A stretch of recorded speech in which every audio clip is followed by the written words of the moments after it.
Welcome to the front of UleFone Note 13P, and I'll show you how to create home screen folders on this device.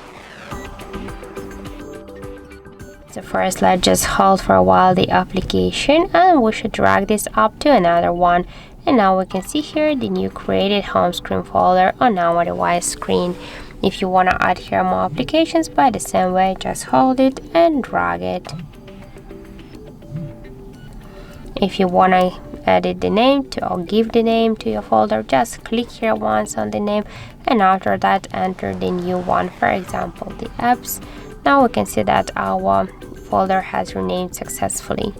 If you want to move this folder here on the screen, just hold and drag it. If you want to just create the new screens for the folder, that's also not a problem. Just hold and drag it here to the right side.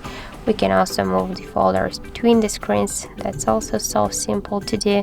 And just to remove the application from the folder, you should hold it and drag it here to the home screen if you want to stay with this application on the home screen. And if you want to